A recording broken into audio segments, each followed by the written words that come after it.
Friends, digital marketing के इस tutorial में बात हम करेंगे आज व्हाट इज़ मार्केटिंग। मार्केटिंग क्या है, आज हमारे पास कितने सारे टूल्स हैं डिजिटल मार्केटिंग के नाम पर जो हम यूज़ करते हैं। और आज से कुछ साल पहले जब तक डिजिटल मार्केटिंग नहीं आई थी, इतना हाईटेक नहीं हुआ था इंडिया, उस टाइम पे हमारे पास क्या टूल्स थे, ताकि दोनों ही चीज़ों को कंपेयर करेंगे ताकि आपको क्लियरली समझ आ जाए कि डिजिटल मार्केटिंग क्या है।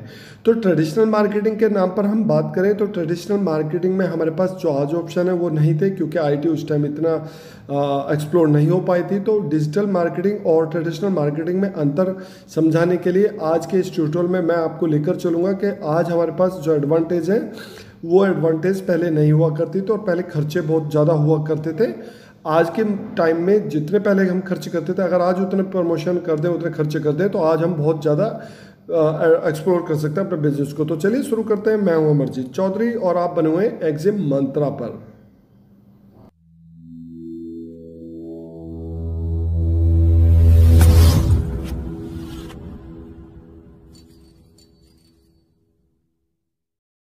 फ्रेंड्स, अगर हम बात करें ट्रेडिशनल मार्केट की, तो ट्रेडिशनल मार्केट में हमारे पास कुछ था ही नहीं, ऑप्शन बहुत लिमिटेड थे। टेलीविज़न था, होर्डिंग्स थे, न्यूज़पेपर थे या फिर लाउड स्पीकर वगैरह थे। टेलीविज़न में कुछ ऐड दे सकते थे, पैम्पलेट वगैरह बंटवा सकते थे, या एग्जीबिशन ट्रेड फेयर में, या फिर टेलीकॉलिंग और नेटवर्किंग, या फिर प्रोडक्ट सैंपल के तौर पर आप अपने आप को एक्सप्लोर कर पाते थे।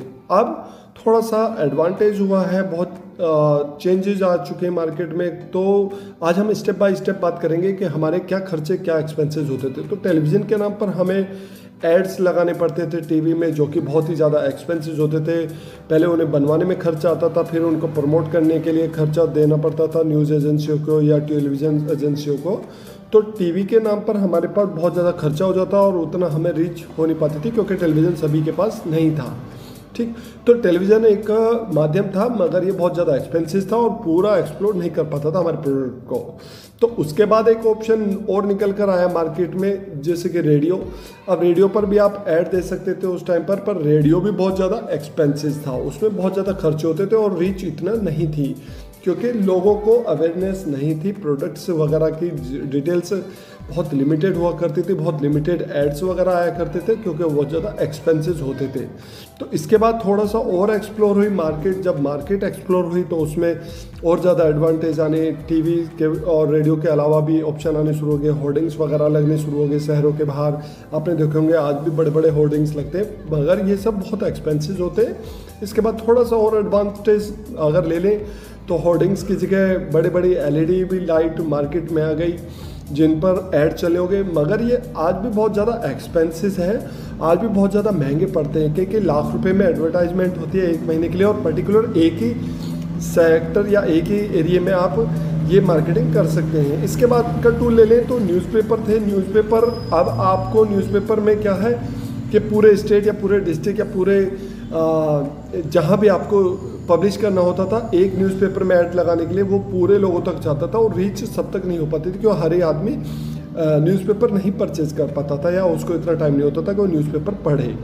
तो न्यूज़पेपर में बहुत ज़्यादा खर्चे हो जाते थे, बहुत ज़्यादा एक्सपेंसेस होते थे, मगर आउटपुट इतना नहीं निकल कर आता था।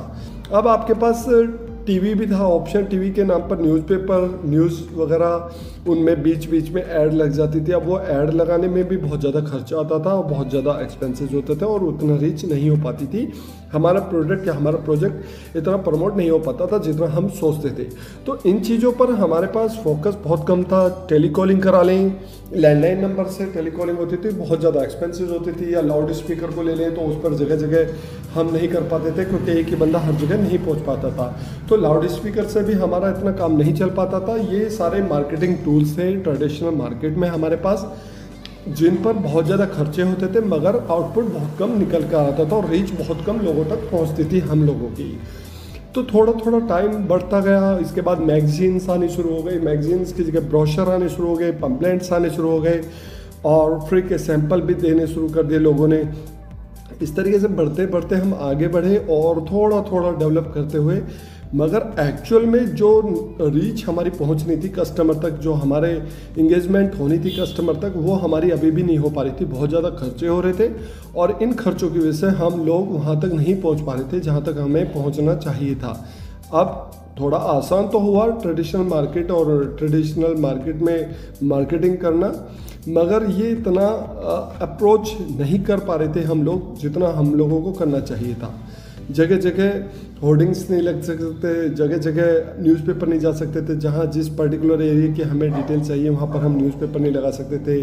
अब इसमें भी थोड़ा सा बदलाव हुआ, एग्जीबिशन लगने शुरू हो गए, ट्रेड फेयर लगने शुरू हो गए। अब लोगों ने ट्रेड फेयर और एग्जीबिशन में पार्टिसिपेट करना शुरू कर दिया, मगर यहाँ पर भी उतना आउटपुट नहीं आ पा रहा था क्योंकि इतनी अवेयरनेस नहीं थी ट्रेड फेयर और एग्जीबिशंस के बारे में, जो कि कॉस्टली भी पड़ते थे, टिकट्स वगैरह भी लेने पड़ते थे। तो यहाँ पर भी हम अपने इंगेजमेंट नहीं बढ़ा पा रहे थे कस्टमर के साथ। अब कस्टमर के बाद ये सारी चीज़ों के बाद हमने मार्केटिंग भी शुरू करी। मार्केटिंग में LED लाइट्स, LED बैनर्स, इन सब चीज़ों की चालू हो गई। फिर टेलीकॉलिंग्स आ गया। टेलीकॉलिंग्स में भी हम उतनी ग्रोथ नहीं कर पाए क्योंकि ये भी बहुत एक्सपेंसिव होता था। पहले स्टाफ बनाना पड़ता था, ऑफिस खोलना पड़ता था, फिर वहाँ तक हम नहीं अप्रोच कर पा रहे थे जहाँ तक हमारा कस्टमर तक इंगेजमेंट होना चाहिए था। तो ये सारे ट्रेडिशनल मार्केट के टूल्स थे हमारे पास जो अवेलेबल थे, और बढ़ते बढ़ते बढ़ते थोड़ा सा एक्सप्लोर होते गए हम लोग, थोड़ा सा रीच भी बढ़ने लगी।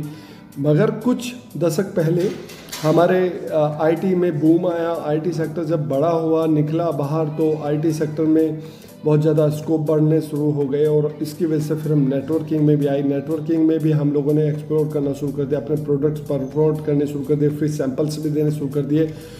और फ्री सैंपल्स के साथ लोगों को थोड़ा सा अटैक तो था, मगर वो खर्चा बहुत ज़्यादा हो रहा था फ्री सैंपल देने के बाद। तो यहाँ पर भी हमने कंप्रोमाइज़ करना शुरू करा मार्केट के साथ, मगर जो आउटपुट एक्चुअल में जो आउटपुट आना था वो आउटपुट अभी भी नहीं आ रहा था। इसके बाद कुछ टाइम बाद जब IT सेक्टर में कॉल्स वगैरह सस्ती हो गई, डाटा पैक सस्ते हो गए, इसके बाद डिजिटल मार्केटिंग का उत्थान कह सकते हैं या न्यू बॉर्न बेबी बोल सकते हैं। आज की डेट में बहुत ज़्यादा एडवांस हो चुका है डिजिटल मार्केटिंग। तो अब हम डिजिटल मार्केटिंग को बताते हैं कि पहले ट्रेडिशनल मार्केट के मैंने टूल्स आपको बता दिए कि ट्रेडिशनल मार्केट में हमारे पास क्या क्या टूल्स हैं। अब डिजिटल मार्केटिंग में हमारे पास क्या क्या टूल्स अवेलेबल हैं, अब हम इनके बारे में थोड़ा बात कर लेते हैं। फ्रेंड्स, अब आपको आइडिया हो गया होगा कि ट्रेडिशनल मार्केट में हमारे पास ऑप्शन क्या थे, कितने खर्चे होते थे, कितने खर्चे करने के बाद भी हम प्रॉपर रीच नहीं पहुंचा पाते थे किसी पर्टिकुलर प्रोडक्ट को लेकर, पर्टिकुलर एरिया में, पर्टिकुलर सेगमेंट को लेकर। आज की डेट में हमारे पास बहुत ज़्यादा टूल्स हैं। फेसबुक मार्केटिंग है हमारे पास, जिसके थ्रू हम जिस एरिया में चाहें उस एरिया में गैदरिंग कर सकते हैं, जितनी रीच चाहिए उतनी रीच ला सकते हैं। एक एक चीज़ की हमारे पास जानकारी होती है। लिंक्डइन है हमारे पास मार्केटिंग के नाम पर, लिंक्डइन के थ्रू भी हम अप्रोच कर सकते हैं। आपका ट्विटर आ गया है हमारे पास, ट्विटर के माध्यम से हम रीच कर सकते हैं। गूगल एडवर्ड्स हो गया, इसके माध्यम से छोटे छोटे ऐड लगाकर अपनी रीच इंगेज कर सकते हैं, लोगों के बीच में उनकी इंगेजमेंट ले सकते हैं। बहुत ज़्यादा SEO टूल्स हैं हमारे पास, और भी ना जाने क्या क्या आइटम आज टूल्स के नाम पर हमारे पास अवेलेबल है डिजिटल मार्केटिंग के नाम पर। तो एडवांटेज और डिसएडवांटेज आप खूब अच्छी तरह से समझ चुके होंगे कि मार्केटिंग क्या है, एक्चुअल में मार्केटिंग का आउटसोर्स क्या आ सकता है, किस तरीके से हम ज़्यादा आउटपुट निकाल सकते हैं डिजिटल मार्केटिंग के माध्यम से। क्योंकि ट्रेडिशनल में हमारे बहुत ज़्यादा खर्चे होते थे, और आज की डेट में अगर उसी पैसे को हम गूगल के थ्रू लगाएं तो हमारे पास आउटपुट भी आएगा और लोगों की इंगेजमेंट भी बढ़ेगी। तो इसी वजह से हमने कोर्स शुरू किया आप लोगों के लिए कि आप डिजिटल मार्केटिंग को प्रॉपर तरीके से समझ सकें कि डिजिटल मार्केटिंग है क्या, किस तरीके से काम करती है, किस हद तक हम अपने आप को प्रमोट कर सकते हैं लोगों के बीच में, कितना इंगेजमेंट हम लोगों का ला सकते हैं, अपने वेबसाइट पर अपने ट्रैफिक ला सकते हैं लोगों का, किस तरीके से किस एरिया में जहाँ भी हमको जो चीज़ चाहिए हम उसको खींच कर ला सकते हैं डिजिटल मार्केटिंग के थ्रू। अगर हमें पर्टिकुलर किसी एक एरिया में एक ही सेगमेंट के लोगों की डिटेल चाहिए तो हम वहाँ पर प्रमोशन कर सकते हैं। हमें पूरे स्टेट को, पूरे डिस्ट्रिक्ट को या फिर पूरी कंट्री को हमें फोकस नहीं करना पड़ेगा। तो हमें जहाँ की डिटेल चाहिए हम उसी एरिया में डिजिटल मार्केटिंग के थ्रू ऐड कर सकते हैं, प्रमोशन कर सकते हैं और लोगों को गैदरिंग, लोगों को अट्रैक्ट कर सकते हैं अपने प्रोडक्ट, अपने प्रोजेक्ट की तरफ। आई होप आज का ट्यूटोरियल आप लोगों को समझ आया होगा कि हम क्या कहना चाहते हैं, आप लोगों को क्या समझाना चाहते हैं। अगर वीडियो पसंद आई हो तो लाइक ज़रूर कर दीजिएगा, और अगर आप फर्स्ट टाइम चैनल पर आएँ तो प्लीज़ चैनल को सब्सक्राइब जरूर कर दीजिएगा, और शेयर कर सकते हैं तो शेयर कर दीजिएगा। And thanks for watching.